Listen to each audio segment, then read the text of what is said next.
Good morning guys, সুপ্ৰভাত। সকলোৰে দিন ভালে যাওক।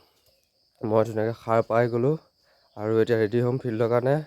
তো ফিল্ড আহি পালোঁ। আজি বাকীখিনি আপডেট নাই দিয়া, ব্ৰাছ কৰা, পানী খোৱা, কাৰণ যিহেতু আজি মই ৰানিং নকৰোঁ, এনে ফিল্ডলৈ আহিছোঁ। খালি ভাইহঁত ৰানিং কৰি আছে আৰু এইটো ৰানিং কৰি আহি বমি, কিয় আজি সি নতুনকৈ ৰানিং কৰিছে সেইকাৰণে অকণ তাৰ অসুবিধা হৈছে আৰু সেইকাৰণে বমি উকলনি ভাৱটো আহিছে, বমি কৰা নাই।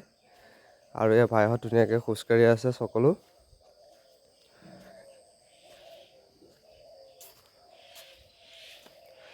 খোজকাঢ়ি ধুনীয়াকৈ গৈ আছে। এয়া ভাই গোটা ভাত বমি কৰি দিছে।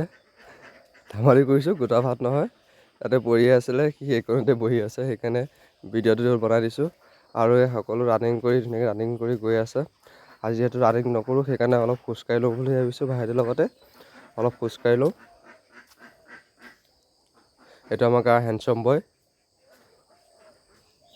আৰু ধুনীয়াকৈ খোজকাঢ়ি ল'লোঁ, অলপ খোজকাঢ়ি লৈছোঁ। আজি পোৱালি বেছি আহিছে সেইকাৰণে ভাল লাগিছে। ফিল্ডত যিমান পোৱালি বেছি হয় সদায় ভাল লাগে। আৰু সকলোৱে জানেই, সদায় ফিল্ডৰ শেষ সময়কণত লগৰখিনি বহি অকণ আড্ডা দিয়া হয়। আৰু সেই আড্ডা কিন্তু কোনো বেয়া কথা বা কোনো বেয়া চিন্তা নহয়, সদায় নিজৰ লাইফটোক লৈ আড্ডা দিয়া হয়। সেইকাৰণে আমিও ধুনীয়াকৈ সদায় ডেইলিৰ দৰে আড্ডা দিওঁ। আৰু এয়া ইভিনিং টাইম ফিল্ডলৈ সকলো আহেই, ক্ৰিকেট খেলে আৰু সকলো আকৌ আড্ডা মাৰে আবেলি সময়ত। আজি আহি দেখা পালোঁ মানে ফিল্ডখন মেৰামতি কৰি আছে। অহা 12-13ত ৰাস আমাৰ, সেইকাৰণে ফিল্ডখন বনাই আছে।